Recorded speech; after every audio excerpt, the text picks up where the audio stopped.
Sven has been involved in sales and partnerships and growing companies for a few years now. I think should be over 10 at least. Has been with Elkönig before, built up a subsidiary of their company in the US, also where basically the presentation now comes from and has the origin. Basically all the learnings you have from the Valley and putting the myth a little bit aside of what that actually is and how and what you could do or take away for now, building up Salesfive. And I'll leave the word to you now. I'm going a bit into detail with Salesfive. And yeah, I'll jump in with any questions in between. And otherwise, we speak in a bit again. Sounds like a plan. Yeah, thanks a lot for giving me the opportunity to share a few insights here. And thanks for introducing me and Salesfive a bit.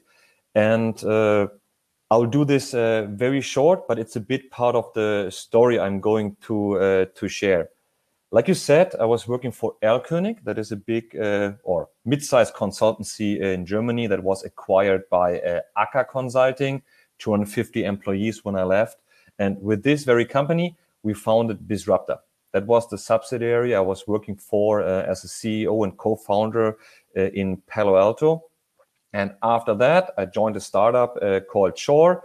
And at Shore, I met my co-founders for Salesfive. And Salesfive is a Salesforce consultancy. Why am I sharing this? I'm sharing this because I wanted to show that I have the knowledge, or at least I was working together with corporate companies or group companies and also with startups. And so does Salesfive. What does Salesfive do? We are a Salesforce consultancy. And we are working with mid-sized companies, groups, and also startups. And that is why we sometimes also are a bit in the middle of discussions how we should act, being a startup or being a group. We are Salesforce Platinum Partner. That's the highest rank here. And we have 85 employees with over 17 nationalities. So that's just about the background of Salesfive and myself. And like the team from Artificial Link said, feel free to jump in with the chat, ask any questions, and afterwards, of course, always feel free to ask me directly. So, Silicon Valley. I think there are so many myths and other things about the Silicon Valley. And what did we think when we decided to found a company there? Of course, we read some books. We were listening to many stories about the Silicon Valley, that everything is possible there, that it's the basic setting of technology. So many startups were founded there, Airbnb, Instagram, Uber. And so we decided, like many German companies, to found a subsidiary there and to get the vibe of the Silicon Valley. And when you go over to the Silicon Valley, you have a certain expectation. So, and what happens when you actually land at the Silicon Valley? So I want to share what I noticed there. Well, Palo Alto, which is let's say the heritage of the Valley, is a completely normal city. There is nothing crazy.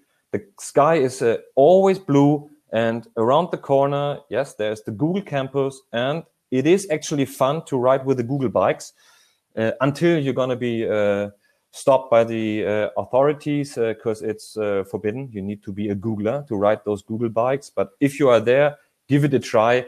They don't kick you out. They just stop you. And yes, the Stanford campus is impressive. It's one of the biggest university campuses I've ever seen so far. And all the things they're having there are amazing, especially when you see the sport facilities. And every other person is a CEO. So almost everybody seems to be founding a company or has founded a company. And it was always these discussions about founding. So, but what does make it really special, and what's maybe the difference between Germany? So I found this out after being there for a few months. And it's actually, you will also find this in a few books, for example, in the book Silicon Valley from Christopher Kese. It's a compressed ecosystem. And everybody is talking about KPIs. So what's the KPI of your company? What's the KPI regarding sales? What's the KPI of your service team when it comes to response rate, and so on? So this is a major point. And what I also find out, the spirit of cooperation. What does this mean? Normally, the saying. So I will play today a bit with stereotypes. The saying about the Americans is they are very open at the first point, and then sometimes it's hard to really interact and follow up. Definitely not true for that area. Everybody's open. Everybody wants to hear your story and wants to support you, and also in an indirect way. So if those people know someone around the corner that could help you, they write you an introduction immediately. Sometimes it's in Berlin the same, I would say, but normally I've never seen this before when I was working for Erlkönig, and Erlkönig was most of the time consultancy for big automotive companies like Volkswagen. There it's more about the direct cooperation. So if you can help each other out directly, then you cooperate. But normally, no one really takes the step and makes introductions. Third thing is top universities nearby. You have Stanford, you have Berkeley, you have San Francisco University, you have a university in San Jose. So it's such a small area. San Francisco has just around, so the core part, around 500,000 inhabitants. And within 1 hour or 1.5 hour drive, you have 4 or 5 top universities just around the corner. And those universities, in comparison to most of the German universities, they are really pushing their students in founding a company. So you have so many support systems there that this founder mentality is going to be pushed. And we will talk a bit later about the mentality, because this is the major thing I learned in the Silicon Valley. So as a little conclusion of that, everything is so close. It's really possible to meet everybody in person over a coffee just around the corner. So everybody has the opportunity to really found a professional network. And if you put all of this together, it seems to be that the whole Silicon Valley is like an anthill. You see here the little ants in the background of the slide, and that's exactly like this. So everybody is moving, everybody is in action. You have so many meetups, and when you visit those meetups, it's amazing. There are maybe 50, 60 people you can connect with, and that are really open to help you push business. So I participated then in a so-called Silicon Journey. It's like, let's say, visiting the zoo, where I was a lecturer for automotive business together with Leuphana University, and many people were joining, and we were showing them the Silicon Valley. But if you go for such a journey, you don't know what the Silicon Valley is actually all about. You see all the companies presenting themselves in the best way possible, but I think you don't understand what they meant with mindset, and I try to explain this a bit later on. So it's about setting things in perspective. To summarize, in the Silicon Valley, everybody is about radical innovations. That does not mean right now that radical innovations are always good, but the basic idea is more trying to create something, to be in a movement, and to be flexible regarding technology, to really seek for innovations and get products in the market as fast as possible. So the MVP approach is, when you do an interpretation, totally different in comparison to Germany, and they are more about doing. So this is a little bit of spoiler. The, let's say, German mindset is more about improving something. So it's more about movement according to a schedule, and sometimes an endless pursuit of a core competency that seems to be inflexible. And then you have this contradiction of fail often, fail fast, and fail cheap versus failure as a flaw. And like I said, it's more about the direct network and planning. And then Silicon Valley, it's more about the indirect network, support each other and doing. That doesn't mean that the left side of the world you see here on the slides is much better than the right side of the world. It's just another perspective. But sometimes I have the feeling that the Silicon Valley perspective is more the idea of how a startup is acting. And the German perspective, again, please don't judge this, I'm playing a bit with stereotypes here, is a bit more about groups and big companies are acting. And that is why sometimes it's so hard for startups to collaborate with big companies. So when preparing this little talk, this little webinar, I've read something in the Harvard Business Review. It's some time ago. It's from 2012. And it says big companies are designed to be bad at innovation. So the characteristics of groups based on this review is there are so many bureaucratic things. Big companies are risk averse, and innovation requires a change in culture. Decisions take time, and you have so many hierarchies you need to go through. And actually, I think this is true, but sometimes this also makes sense. Because when you look at Volkswagen, you can't go crazy for certain things because you have a responsibility. Only in Wolfsburg, 60,000 people are working.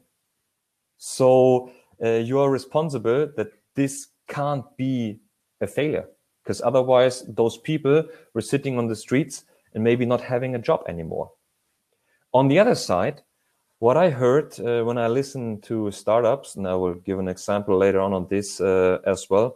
I just talked to a founder from Evercharge, company from the Silicon Valley.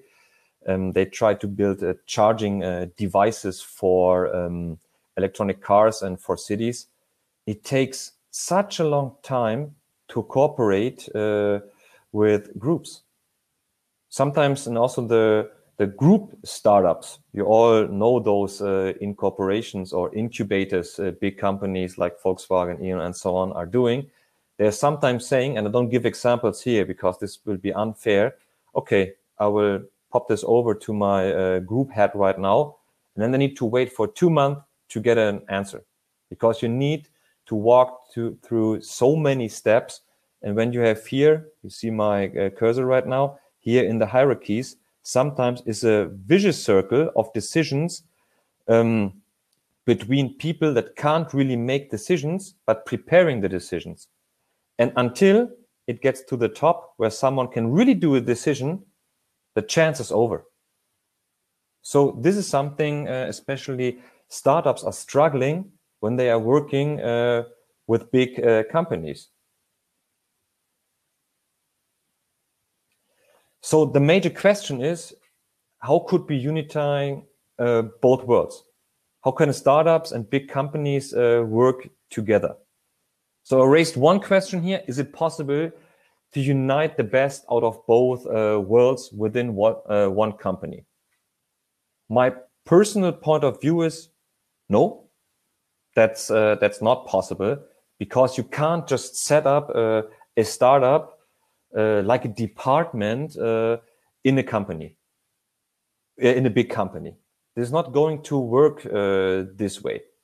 You need to change the whole mindset of the company first, and you need to create a founder's mindset. And if those people being responsible for the startup are employees of this company, they won't push things as fast and in the same way as if they would be founders. So next question would be, are corporations maybe a suitable solution?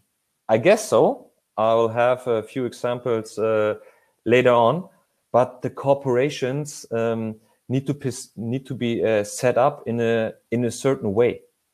So the startup should have the chance to stay agile, to not being forced maybe to give reports every week to the corporation, and then to somehow get customers from the corporation and deliver them with their product. Next question is then, does a startup within a group make sense? I would say it depends a bit how you set it up. Let me share one story. All the big groups and big companies are trying to set up something like a Silicon Valley think tank. So they set up offices over there, and I visited those offices, and it was crazy. It was the same mindset like in the big companies. You're invited to the office. It's more about getting a bit the vibe of the Silicon Valley and doing incremental steps to improve things. But I never had this founding vibe over there. So fourth question would be, could a big company be an investor? Sure, but then please use startups where it really makes sense, where you could really support each other and maybe share knowledge. And that would be a big point, because right now I've presented the whole story in a way that it seems to be a bit negative for the groups and the bigger companies. But I think also startups are sometimes a bit arrogant, and they are pushing things fast. They're trying to be agile, and they don't want to utilize the knowledge of big companies. And they are on the market for such a long time, so they must have done things in a good way and quite right. So I think it's time to really stop being arrogant and trying to find out what makes sense.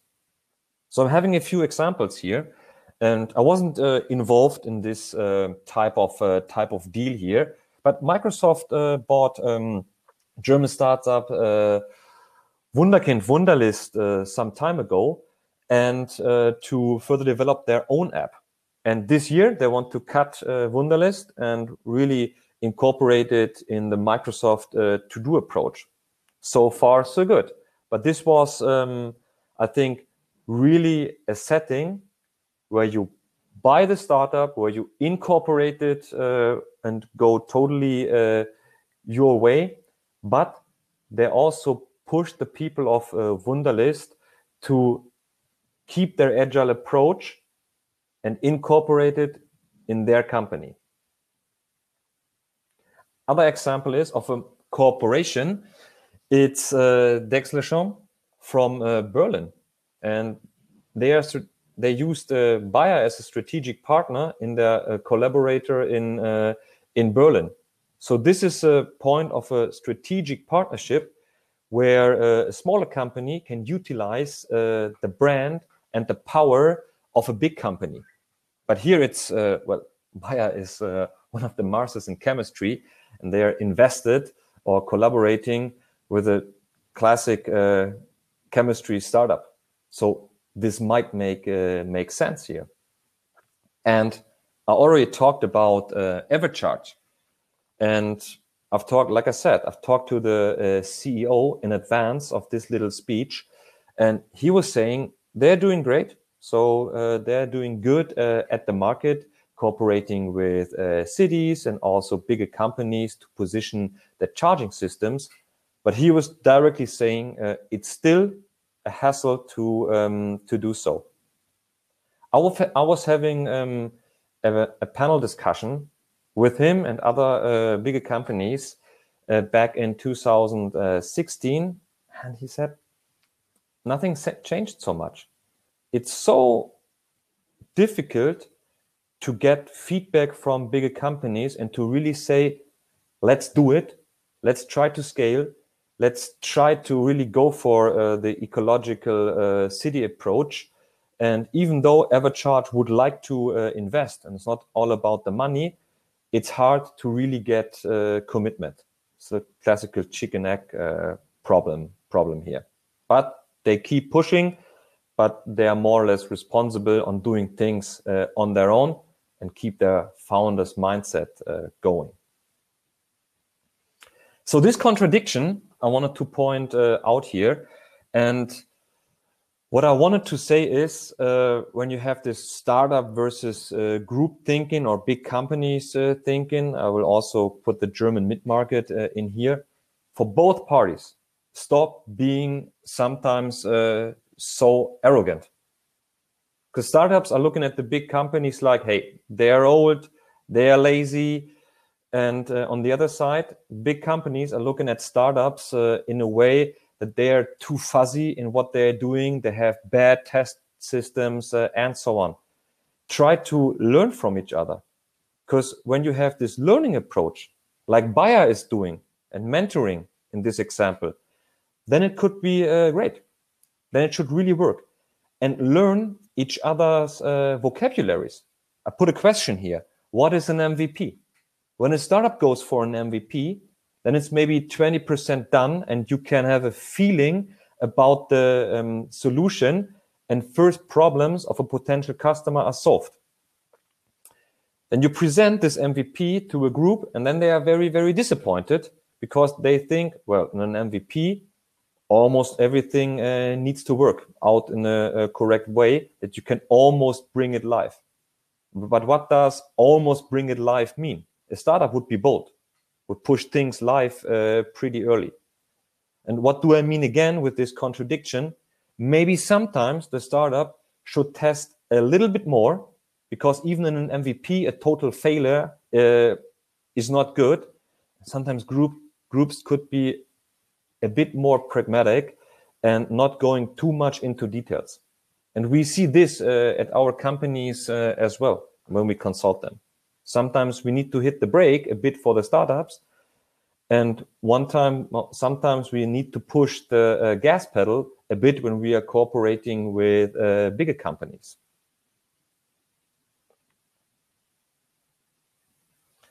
And a little bit the thing that I have in mind, when bigger corporations want to push a certain mentality and want to set up their company in a way that the innovations are coming from the employees, then please have a setting, have an incentive system that is pushing founders' mentality.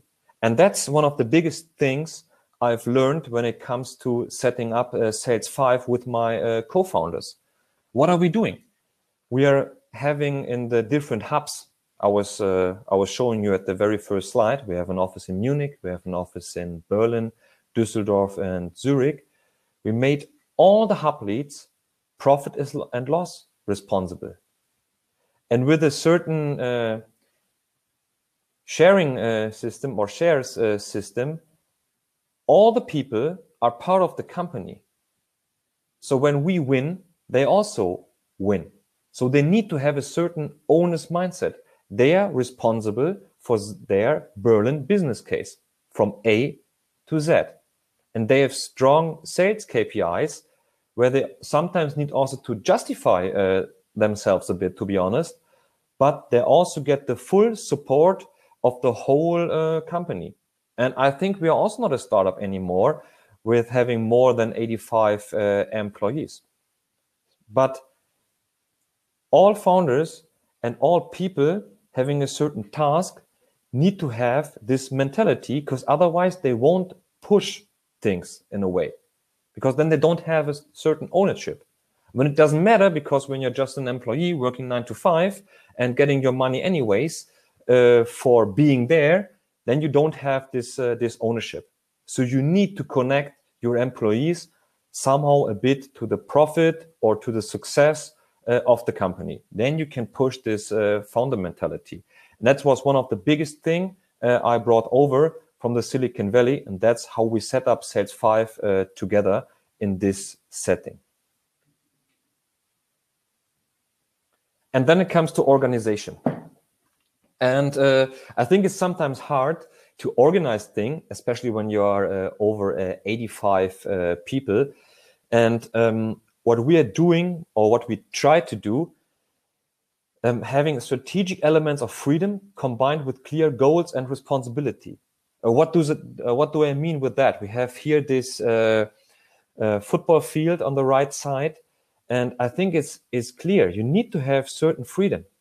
For example, when Neymar doing something individual at the national team or at his own home club, then of course some people need to defend. They need to fill the gap that could happen. But those strategic elements of freedom needs to be involved, and people need to have ideas, and they should also try them out. So giving them an environment where it's possible to try things out, but maybe lay down a cushion if they fall. So this is the Salesfive approach. If one of our hub leads or employees, if they are having an idea, they can go for it. They can try it together with us. And then it's maybe part of those parts here. Because we don't know what's going on here. And maybe here is a defender, and maybe you need to move around him, and we don't know yet how this is going to work. But if you don't try, then it won't work anyways.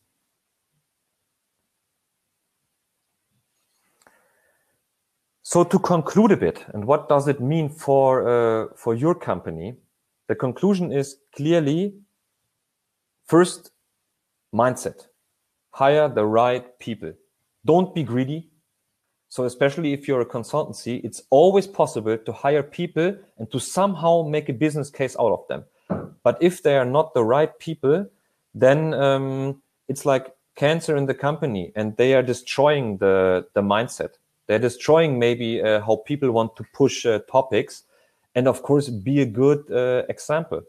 As a CEO or a managing director, you also need to come up with ideas, and you need to prosper ideas. If you hide out, how should the people in the company push things?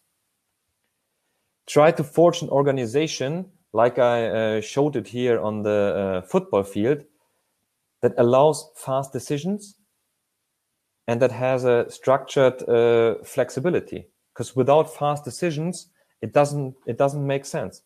If, for example, our Berlin hub needs always to ask the headquarter and the managing directors when they want to react for a certain market situation, then we would be too slow. And then it's hard to get decisions going. And it was interesting when we get feedback from Salesforce, so our partner. They were saying that Salesfive is like the decision hydra, because it doesn't matter where you ask people, you always get decisions fast. So this is one of our mantra, fast decisions. Of course, I already said this, having an incentive system that is goal-oriented and is part of the success, and really push KPIs. Always KPIs first, because otherwise you can't steer your company. And with that being said, you need to have a certain technical setup that allows your company to tackle those points, to be goal-oriented, and to digitize your business. And a little bit of advertising needs to be involved. Salesforce, as we are Salesforce consultancy in positioning digitalized business settings for our clients, Salesforce is our COO. We don't have a COO. We have everything in our Salesforce org. So we are having KPIs, how many track hours, billing situation, live on daily basis. So that is why we can set up goal-oriented incentive systems, and those systems are fair because they're transparent. And especially transparency is one of the most important things if you want your employees to have ideas because they want to see what's coming out of those ideas. So based on those things, mindset, organization, incentive systems, and technical setup, you should set up your company. And so far, it worked out good for Salesfive, being founded in 2017 and having 85 employees now, or over 85, and still growing. I think it works out good. But of course, stay flexible, being open for feedback. So feel free to also share your insights. And I hope I could give you some innovative thoughts. And if you want to go deeper, then of course, feel free to always reach out to me directly or to my colleagues at Salesfive. We are very happy to share also about how we set up our teams, how we set up our incentive systems, and how we structure our KPIs. But feel free to reach out. So thanks a lot for your time. Thanks a lot for listening to me, and feel free to share questions. Thanks a lot, Sven. That was a good one, especially the roundup. I think there's already one question coming in, especially regarding your structure, and I'm also quite interested in one particularly. But Matti is asking if you could elaborate a bit more in detail how your employee participation system works and how you set it up. Sure.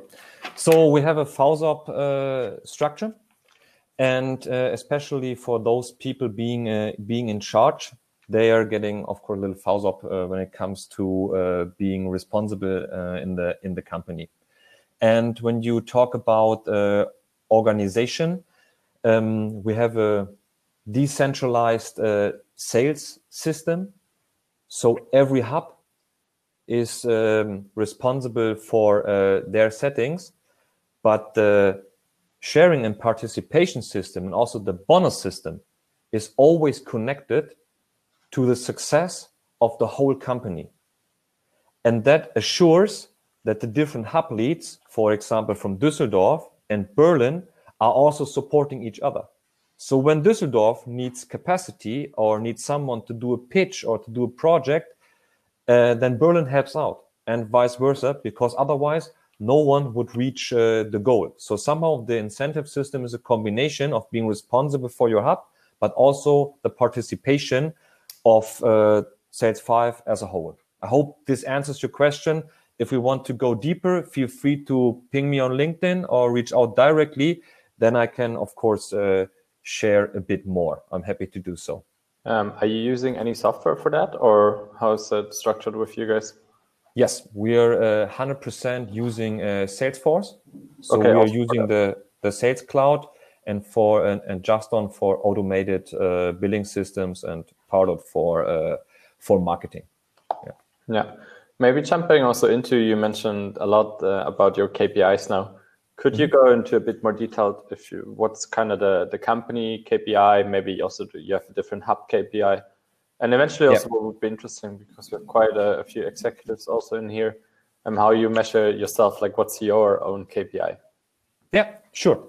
So we have an overall business case, and of course, based on the business case, every hub needs to contribute. So they have certain targets when it comes to revenue. They also have certain targets when it comes to certifications, because we need to be certified for Salesforce. So this combination is key for us. And then, of course, we need, as a consultancy, we need to have billable hours and a certain sales pipeline. And this combination are the KPIs. So we are having always once in a month an operations meeting where we look at the pipe based on the forecast to see if our pipe is healthy and if we are in a good way to get over the next few months and to really get our growth part going. And based on that, we are always getting a report in the mid of the month if our month is healthy, if we are reaching the business goals of the month. And we could also do this on daily basis. And this is based on the tracked hours of our consultants. So they need to track their hours that they can bill for the customer on daily basis. So we always know the current setup and we always know if we continue like this, so maybe on the 5th day of a month, if we continue like this, we will reach our goal for the month or not. And based on that, of course, we are also having a forecast if we can reach the goal of the year. So we are always very flexible when it comes to that. And then, of course, we can react. And when it comes to let's say my own personal KPIs, because we are 5 founders and everybody is having KPIs. My own KPI, as I'm also responsible of our network, is, and we are collaborating very, very strongly with the Salesforce sales team, is if we know certain Salesforce employees, so the sales team, and we have them also in our org tagged, so we can have a percentage of how many people we know, and of course the interaction points. Because if we don't interact with a sales rep from Salesforce, they won't give us a deal. So I'm tracking this directly. And finally, well, if the overall business case doesn't work out, then of course it's part of my responsible as being the managing director of Salesfive, with my colleagues, of course, and my co-founders. That makes sense. But would you say you had that in mind all before, like the KPI setting, or is that something you specifically took away from the Valley? So to measure everything with the KPI, strictly everything, is something we took away from the Valley. But the thing I took away mostly is this indirect connection. So if you ever have a good contact to a person and you could help, or whatever contact to a person, you could help this person, then do it. Even though it's maybe not a good thing or not something positive for you. It doesn't matter if it supports yourself. What goes around comes around. Some people talk about this as being karma. I think don't burn down bridges and help people out. Because what happened? I left Erlkönig, the mother company of Disruptor that I founded, because they were sold, but I gave back all my shares because I left them at the way where I haven't finished my business over there. What came back to me? Many new business opportunities for Salesfive that is really prospering my business. And they are helping me out sometimes, even though they have no direct benefit out of it. So this indirect connection and being measurable are the most important things I took away from the Valley, I would say. That's great. I found Christian actually read a book the other week where they also were talking about that each consultant also in that sense needs to be a salesperson. They have time set aside, a certain percentage of that they're not billing the hours. Do you have a similar system that everybody also needs to be active in sales and needs to be active in the organization development, or do you have a strict separation between the departments? No, I 100% agree to that. So we have the same system. You have as a consultant, you have certain hours that you can bill, and those billed hours are also responsible for your bonus that you can bill for pre-sales, for example, for sales. And of course, our consultants are the closest with the clients. So they need to find out what is important for the clients, what we could do together to make them grow, and then a new project comes out of it. So we really try to push this, and they can also bill it, not for the client, but for their bonus. So I would 100% agree to that. Perfect. Maybe also looking a bit in time, I think 5 to 10 more minutes. What's the plan for Salesfive the next year? And do you think, like, we've been speaking before, if your business was obviously affiliated also with the COVID crisis, or if you came out stronger because you built up digitally and helping companies set up the digital sales pipelines? To be honest, I don't know if we came out stronger. When COVID was announced or was there after the first lockdown, there was a time for a month that everybody holds his breath, I would say. But then we just continued with our business case we were setting up, and it works out. So I think Corona doesn't affect us that much, but I have the gut feeling that especially in the German mid-market, companies start to be more focused on digitalization, and that they know that remote work and things like that are important. And you need to have a certain technical setup, and we could set up this technical setup together with Salesforce. So my perspective is that we could double our employees by next year and double our revenue based on the hub approach. So we will set up new offices.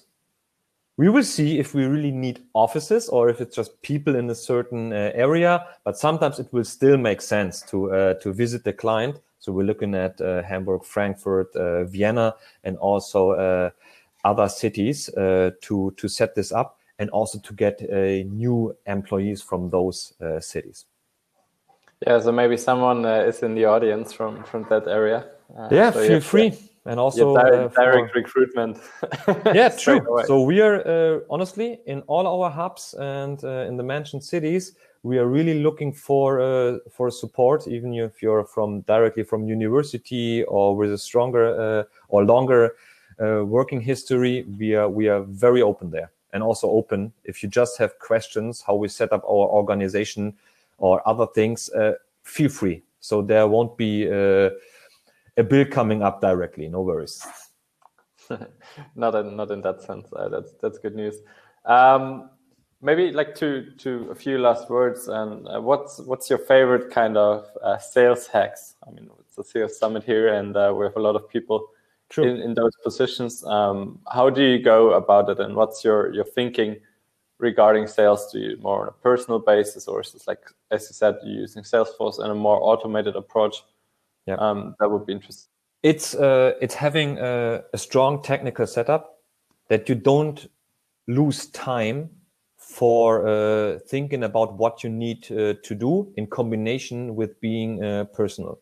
So what have we done? Our biggest thing that leverages sales, like I said, is having a strong connection to Salesforce. And we are tracking right now the personal contact points with Salesforce. But this needs to be individual. So we try to reach out for Salesforce and also for our companies with personal coffee talks, 10 minutes. Just talk, wrap up the current situation. So it's the combination. But if you don't manage your day correctly, then it's going to be a mess. So you need the technical setup that automates this and that pings you if you have maybe lost contact to a client for a month. Sometimes you don't know this, especially when you have more and more clients, and Salesfive has done over 350 projects right now. So in those projects are more or less than with 300 clients. So you need to push this. So this is the combination, I would say.